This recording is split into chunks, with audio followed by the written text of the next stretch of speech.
હું પંડ્યા આરતી આપ જોઈ રહ્યા છો સ્પાર્ક ટુડે ન્યૂઝ। સુરતનું ડૉક્ટર દંપતીએ 14 વર્ષની દીકરી સાથે ભારતના એકમાત્ર અને સૌથી મોટા ફુલારા રીઝ ટ્રેક ઉપર પર્વતારોહણ કર્યું। ભારતમાં સૌથી મોટું ફુલારા રીઝ ટ્રેક જ્યાં બે પર્વતો ભેગા થાય તે સાંકડી કેળીને રીઝ કહેવાય છે। દહેરાદૂનથી 200 કિલોમીટર દૂર ફુલારા રીઝ ટ્રેક છે, જ્યાં 12,000 ફૂટ ઉપર 4 થી 5 કલાકનું ટ્રેકિંગ કરવામાં આવે છે। આ રીઝ પર પહોંચવા માટે 4 થી 5 દિવસનું ટ્રેક કરવામાં આવે છે। ઇન્ડિયા નામની સંસ્થા દ્વારા 25 વ્યક્તિનું ગ્રુપ હતું। આ ગ્રુપમાં આખા ઇન્ડિયામાંથી 25 જણા આવ્યા હતા। ફુલારા રીઝ ટ્રેક પર જવા 12,127 ફૂટ અને 3,696 મીટર હાઇટ પર છે। 45 કિલોમીટરનો આ રસ્તો છે, જેમાં સુરતના ડૉક્ટર નિહાલ પટેલ, ડૉક્ટર શ્વેતા પટેલ તેમજ તેમની 14 વર્ષની પુત્રી પ્રાર્થના પટેલે એમની સાથે આ ટ્રેકિંગમાં ગઈ હતી। ડૉક્ટર દંપતી છેલ્લા ઘણા વર્ષોથી વેકેશન બહાર ફરવાની જગ્યાએ ટ્રેકિંગ કરવામાં વધુ પસંદ કરે છે, ત્યારે ગયા વર્ષે એવરેસ્ટ પર ટ્રેકિંગ કરીને આવ્યા અને બધા ટ્રેકિંગ કર્યું છે। તેનું કહેવું છે કે બહાર ફરવા જવાનું પૈસા વધારે ખર્ચને જે આનંદ ના મળે એ ટ્રેકિંગ કરીને કુદરતી હવામાં રહેવાનો, ઓછા પૈસા ફરીને એન્જોય કરીને ખૂબ જ મજા માણવામાં આવે છે। આ રીતે તેઓ દ્વારા સૌથી મોટા ફુલારા રીઝ ટ્રેક ઉપર પર્વતારોહણ કરવામાં આવ્યું।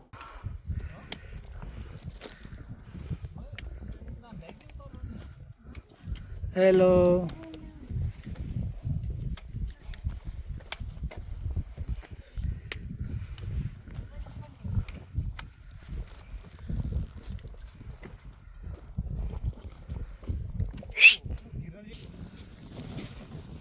इधर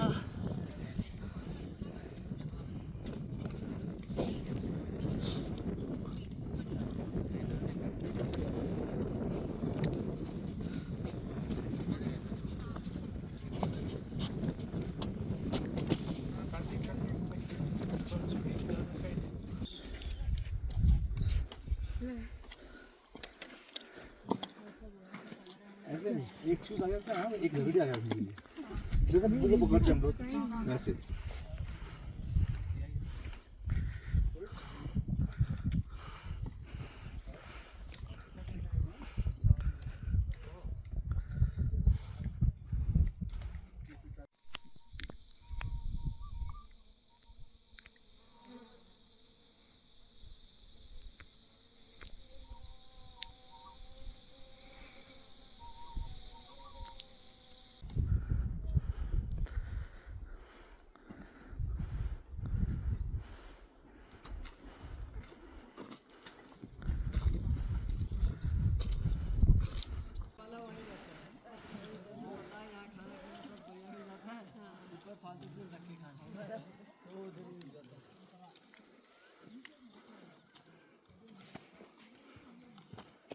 નમસ્કાર મિત્રો, ફુલારા રીઝ ટ્રેક પૂર્ણ કર્યા પછી હું ઘણી બધી વસ્તુ શીખી છું, જેમ કે ઓછામાં ઓછું વસ્તુથી જીવવાનું, ખાવાનું અને પાણીનું બગાડ નહીં કરવાનું।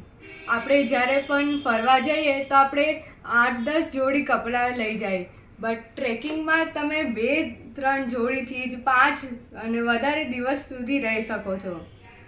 ટ્રેકિંગમાં તમે બધા સાથે મળી જુણીને બધાનું બોન્ડિંગ વધે છે, પછી તમે બધા સાથે બધાની મદદ પણ કરો છો અને બધા માટે સેક્રિફાઈસ કરવા માટે પણ તૈયાર થઈ જાઓ છો।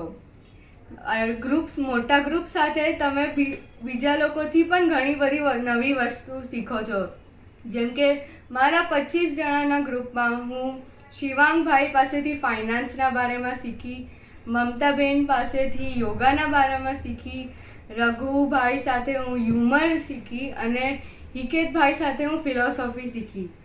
અને હવે હું મારા બીજા વેકેશનની વેટ કરું છું, જ્યારે હું એક નવા ટ્રેક પર જઈશ। નમસ્કાર મિત્રો, આજે હું આપને થોડી ટ્રેકિંગ વિશે વાત કરવા માગું છું કે હમણાં જ અમે રિસેન્ટલી એક ફુલારા રીઝ ટ્રેક કરીને આવ્યા કે જે ઉત્તરાખંડમાં છે અને 12,127 ફૂટની હાઇટ પર છે। તો મારે એ વાત કરવી છે મારા અનુભવ વિશે કે જેમ કે અમે હમણાં ફુલારા રીઝ ટ્રેક કર્યો અને પાસ્ટમાં બી ઘણા ટ્રેકિંગ કરેલા છે અને થોડા સમય પહેલાં અમે સિંગાપુરની ટૂર કરી। તો ટ્રેકિંગ અને ટૂરમાં ડિફરન્સ શું છે? જેમ કે ટ્રેકિંગ અને ટૂર બહુ જ ડિફરન્ટ વસ્તુ છે, બંનેનું કમ્પેરિઝન જ ના થઈ શકે।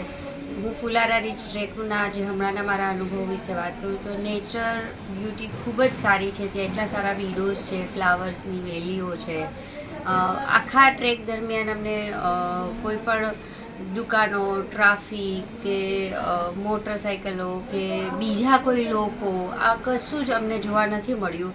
જેના અને એકદમ આપણે અને નેચર સાથે એકદમ આપણે રિજ્યુનેટિંગ ફીલ કરતા હોઈએ છીએ કે ખુલ્લી હવા, એકદમ ફ્રેશ એર, કે તમને ગમે એટલું આપણે સૌ જાણીએ છીએ ટ્રેકિંગ કરતાં સૌને થાક લાગે, પણ ટ્રેકિંગ દરમિયાન આપણે નેચર સાથે એટલા બધા ઓતપ્રોત થઈ ગયા હોય છે કે આપણને ઓછી ઊંઘમાં બી આપણે એકદમ રિલેક્સ ફીલ કરતા હોઈએ છીએ.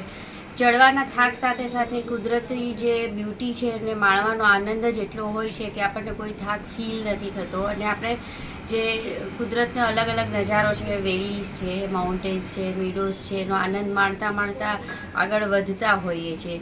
જ્યારે એ જ વસ્તુ આપણે ટૂરની વાત કરીએ તો ટ્રાફિક, વ્હીકલ્સ, અને ત્યાં આપણે જનરલી ચાલવા કરતાં ટ્રેન, બસ કે કારમાં આપણે કરતા હોઈએ છીએ ટ્રાવેલિંગ, મોલ્સમાં જતા હોઈએ છીએ, ભીડભાડવાળી જગ્યાઓ જોતા હોઈએ છીએ.